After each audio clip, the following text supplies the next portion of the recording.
The modern day practitioner who is interested in practicing a spiritual path, well, let's just talk about the Buddhist path.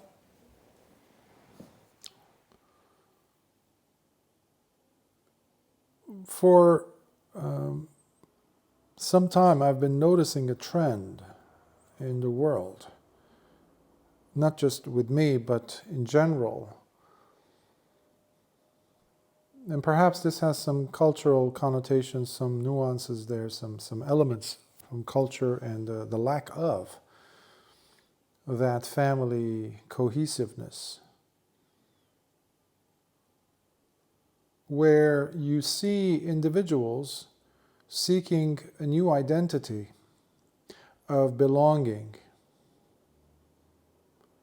of wanting to belong to a group, to a quasi-family, or something even better, serving than their previous, biological family. And inevitably this has led many to fall into the trap of being part of a cult. Now, when we say that cult, it's kind of, it conjures up certain images, of course, right? Blindly following things like that. But there's different gradations of that cult-like mechanism or structure. One would be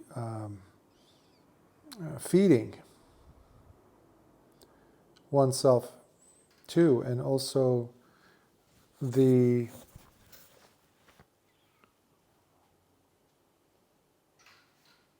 fact that the teacher becomes unfailing, infallible, unmistakable. Whatever the teacher does, says, behaves like is, perfect, is there's a reason why my teacher is like that mentality. So this is where you know that you pass the point of no return as far as blind following is concerned.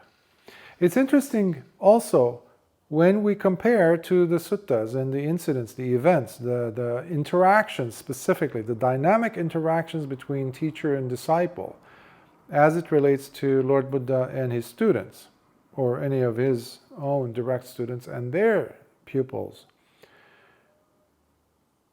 You have many instances. One that comes to mind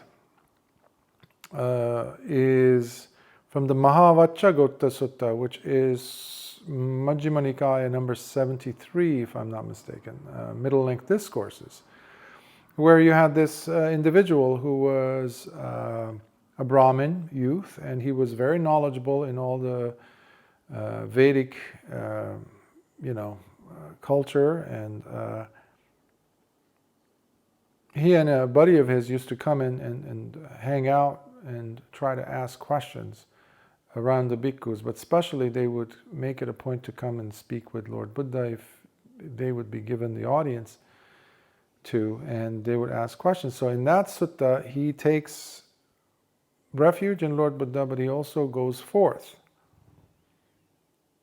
Now, after some time he comes back and he says, Bhante, I've developed a good foundation of understanding of the Dhamma. Now I feel it's time for me to go deep and fully attain. And Lord Buddha gives him the instructions on samatha and vipassana. And he goes off to his practice, to his kuti, and guess what? He practices, and he makes it. He becomes an arahant. One would think that immediately he would go back to the teacher. He doesn't. In the sutta, you see how he hears about other bhikkhus walking towards Lord Buddha, and he says, could you go on my part and bow at his feet, with your head at Lord Buddha's feet? And for me, please venerate him and say that, Bhante, one of your pupils, Vacchagotta, is bowing down and showing veneration and homage, giving homage to you. today, you don't see such a healthy relationship because everybody wants to have the teacher be their mommy or daddy. Really. They're trying to capture some part of their childhood. So in that sense, there is this lack of maturity in students, in general. It doesn't matter what type of tradition, what type of... That's why you have this blind following, where every idiot out there who claims to be a teacher immediately gets a following. On top of that, they get a blind following. They throw away their rational thinking, their decency, their integrity, and the need for them to grow up. That's the thing which I don't see. Everybody wants to be reliant on someone else. Here you see a perfect example of a bhikkhu who goes all the way, attains, and it's not like he had a broken leg or he was suffering from dysentery or something that he couldn't go to see Lord Buddha. No. But there was no point for him, at least at that time where the sutta is trying to capture.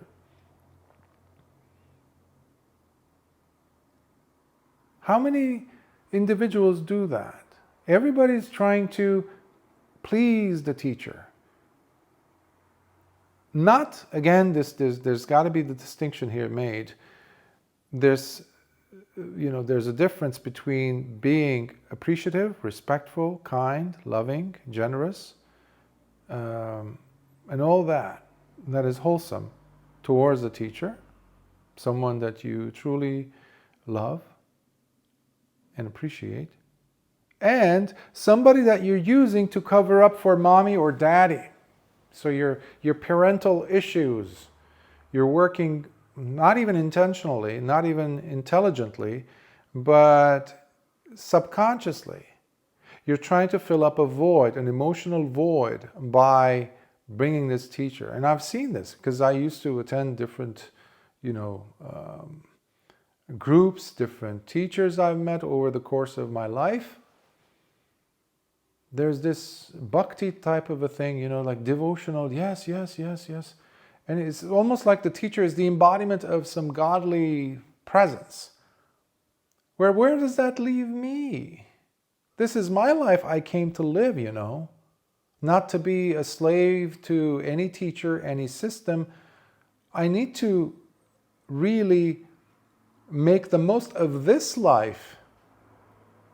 And people have camouflaged that as, I need to be in service or of service to others, which, by the way, is copping out. It's cowardly, ultimately, when you think about it, as far as the main goal of your life is concerned. That can never, ever do it. You would simply be lying to yourself. And that's another thing that such an unhealthy relationship with the teacher does produce. You end up deceiving yourself, and you have plenty of teachers out there who will take you wholly. They would just completely take you in and say, yeah, sure. Yeah, I'll give you that. And meanwhile, they won't give you anything except for taking things from you, your own, the main drive and the direction. And they would be giving you, if anything, they would be giving you wrong view and sustaining you in that wrong view. Lord Buddha was none of that. Had nothing to do with that, and he cared. He never had it. He was going to have none of that. And you see examples of this when he pushed individuals away from him. So the goal of the holy life is not to be hobnobbing, rubbing elbows, and having your hands in anjali, sitting at the feet of the teacher and just being, with big goo-goo eyes looking at your teacher and saying, oh, how great. Who cares, Lord Buddha would say. Who cares, I am saying, as a student of Lord Buddha, which I try to be every single day. And I try to emulate that as much as I can, as humanly possible. Because everyone here has a journey, their own journey. My journey is different than my students. So if I am of any help to my students, it will be simply to point them in the right way, but they have to walk it. I'm not going to be babying anybody. I don't baby anybody.